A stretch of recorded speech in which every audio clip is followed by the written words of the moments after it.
Hello and welcome back to the channel. Today I want to talk about how much power your subs can handle. So when you're thinking about getting an amp, what size amp should you get? I've got several different scenarios here, and I kind of want to walk you through all these. Obviously, if I'm talking about going from an ohm load of 1 to an ohm load of 2, I'm talking about different subs because you're not going to be able to wire from 1 to 2. You could wire from 2 to 0.5 depending upon exactly what, like if you have dual 1, you could do that, and so on. But I want to talk a little bit about essentially the Korean amps, and then I added some smart full bridge amps here. And of course, Chinese amps are typically half bridge, so you could consider them like the Korean, as long as they're good and stout. Some of them you probably wouldn't want to wire down, but the Korean and the smart are kind of like some of the most popular amps. So this scenario is assuming that your electrical is stout. You have all the electrical needed, so you're basically running them at the 14.4 around there, and you are producing clean power, no clipping. Okay, and then for the smart amps, I went ahead to try to keep it easy. I did steady power from 0.5 to 2 ohms. I know some of them are actually like 1 to 2 ohms, similar power. I think maybe they're working on like 1 to 4 ohm amps. I don't know if they're out yet, but that's also a possibility. But I tried to keep this simple. And look, even now I've got 8 different scenarios. So scenario 1, and this is kind of a little bit where I was, but a Korean half bridge, it's rated 10K power. Let's say you actually wire it to 1 ohm, and you rise on the low end to 2, and you rise on the high end to 8. That's your impedance. So this is what the amp is seeing, 2 or 8. So the average rise is 5, and the Korean amp at that power, at that rise, is going to be about 3,500 watts. Average, once again, at 2, it'll probably be about 7,000 watts or maybe 6,500 watts. And then at 8, it'll be, maybe a couple thousand watts or something like that. Now, we're going to assume that we're playing regular music at half the time. So that's where we get the rise 2 to 8. That's a pretty normal kind of ratio of rise. And playing music half the time, maybe you're seeing on average, your subs are seeing an average power of 1,750 watts or around there. So you could see how someone has a 2,000 watt amp or 2,000 watt sub, or like even the Sundown U series sub or the Sundown XV2 or XV3, and how it could probably handle this 10K amp in this scenario. This is also why people wire down. They wire it into the dirt, which is scenario number 2. Korean half bridge amp, 10,000 watts. Wired it now at the amp to half an ohm. It's rising to 1 on the low side, 4 on the high side. Now some of you are going to say, oh, it's going to rise. It's going to have more rise than that on the low end. Well, let me put it this way. My Phi MTs were dual 0.7.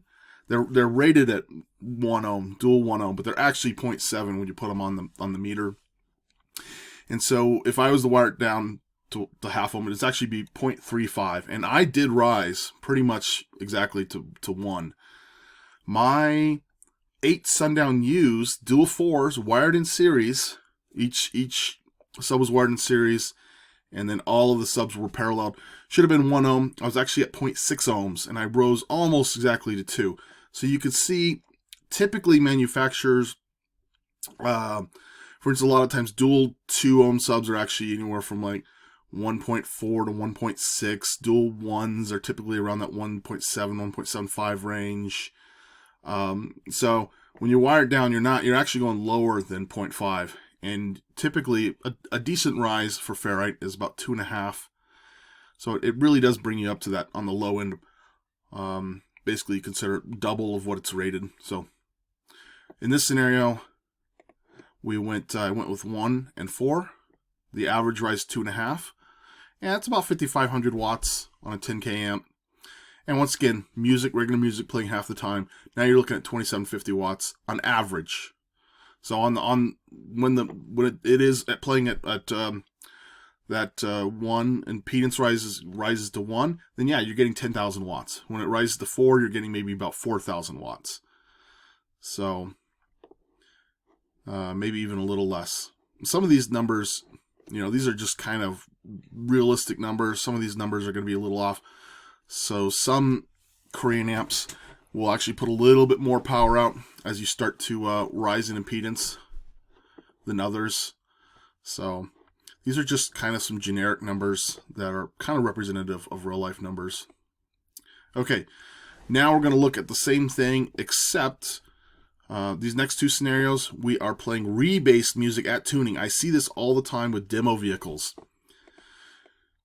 And this is where it gets a little crazy. Okay, so right here, 10,000 watts. We're wired at 1. We rise to 2 and 4. The reason you don't have as much rise is because you're playing around tuning. And around tuning, there's not a lot of rise. Those subs are soaking power up. I've known people that had too big of a port, and their sub barely moved, and it just soaked so much power up when they played around tuning. It was so loud around tuning, and it just killed it because the sub didn't move enough to actually breathe and cool off the coil, and it was just soaking up the power. So in this scenario, you're going to rise maybe to 2, and then 4 on the high end, average rise of 3, maybe that's about 5,500 watts. You're playing 3/4 of the time, so now it's 4,120 watts. So like, when I say right here, the bass, when I say the bass is playing half the time, it's like half the time it's beating, which is, you know, it usually doesn't even beat that much on regular music. So I did go a little overboard on that. Now at the rebass stuff, the stuff that's made for just blaring bass, it may actually play a lot more than 3/4 of the time. So this number could be a lot higher, or a little bit higher. And they may, if they're playing right at tuning, then their rise is 2. And this could basically be, you know, 4, 5, 6, 7,000 watts on this 10K amp. Now we're going to this one right here. 10K amp, half an ohm, rising, let's say, to 1 or 2. Average rise 1.5. It's like around 7,000 watts. And then the bass playing 3/4 time. Now you got 5,250 watts. So you can see it really depends on what you're doing, where you're wired at, and depending upon how much, how big of an amp you want to put on yours. If you're going to wire down to that half ohm, which is why just about everybody does that, because they get a lot more power. You can see the numbers right here. So scenario 2 here, this one versus scenario 3, you can see they're both wired at half an ohm, and you can see it's about twice the power. Same thing between the scenario 1 and 4. When you're playing around tuning, your subs are going to eat a lot more power. Now, I like to look at this and then try to figure out where I'm going to match my subs at. So, for instance, right here, this would be good for 2 XV3s. They're rated for 2,000 watts each. This scenario would be good for 2 XV2s because they're 1,500 RMS each, so now it'd be about 3,000 watts RMS. Now, the nice thing about Sundown and some other really good brands is they'll actually handle typically 50% overrated. There's lots of videos on Sundown Unofficial channel where they put 5-minute sine waves. That's continuous burp basically for 5 minutes at 50% more power than rated. Excuse me. So they'll do, they'll take a 750 watt sub and they'll put like 1,000 watts to it for 5 minutes straight. So when you match them like this, you still have a little bit of headroom. Now let's talk about the full bridge, the smart series. So here's an 8K. We got we're wired at 0.5. We're rising to 1 on the low end, maybe 4 on the high end. It's about 2.5 average rise. It's about 7,000 watts. Once again, halftime of music, 3,500 watts. And let's see here. Here's one where we actually wired. Same thing, I guess. This is just the rebased tuning. And you can see coming over here, it's about 6,000 watts power. This is where you really get a crazy amount of power. Down here when you wire 0.25 and you're raising to 0.5. And so you got a 0.5 to 2. An average rise of 1.25. 8,000 watts halftime on regular music is 4,000 watts. And then down here, you're actually getting basically full power out of the amp for the whole spread. and you can get about 6,000 watts. Now, these are, you can see that the smart full bridge, these are 8Ks versus the Korean 10Ks, and they are putting out more power than the Korean 10Ks. But when you wire down the Korean amps, so you can see right here, scenario 3 versus scenario 8, there's not a huge difference in power. Now on the low end, like if this one right here, you can see between this one and this one, there is quite a bit of difference in power. So just some things to think about. Where are you going to be wiring at? What are you rising to? What kind of music are you playing? Are you going to play around tuning because it's loud around tuning? Or are you going to play regular music? And then how often is your bass actually hitting? So what kind of music you listen to can really affect kind of the size of amp you need. And I've basically got a Korean 9K. It does almost 10K power. So I was looking at these. I am setting mine up for, I'm wiring at 0.5 ohm.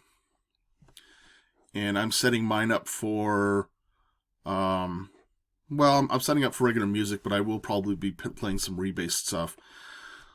So, 2 U Series 18s are rated 1500 watts. They should take about 22, 23 continuous, which is about 46, 47, 4800 watts. And I'm pretty much right there. I might be just a touch too much power, but we'll see once everything's in. But that's kind of the thought. That's why when you say, you know, someone says, what kind of amp should I run? And you get 1,000 different answers. That's because everyone has different experiences. And here you can see all the different experiences. So some people are like, oh man, you could put a 20K on that sub. And other people are like, you're freaking crazy, man. Because, you know, they put a 20K on and they rose up to, like, you know, average of 3,500 watts. Because they were wired at 1 ohm and had a lot of rise and stuff. Now the rise does change too, so I kind of went with a spread of 4. So 2 to 8, that's 4 times. 1 to 4, that's 4 times. So I stuck with that, except with the rebase stuff. Your rise can really affect this a lot too. If you've got very efficient Neo motors, you might have more rise. And if you've got really inefficient ferrite motors like the Scar EVL, you may not have a lot of rise. And I've seen both. So another thing to take into account. But in general, I hope this helps. It gives you something to think about. You can kind of figure out where you're wired at. And once again, this is for 10K. So if you got a 5K Korean amp, you can kind of have these numbers over here at the end. And some of the smart stuff that's maybe like a 5K is going to be, you know, not quite half over here on this side. But I hope this helps. And leave your comments below.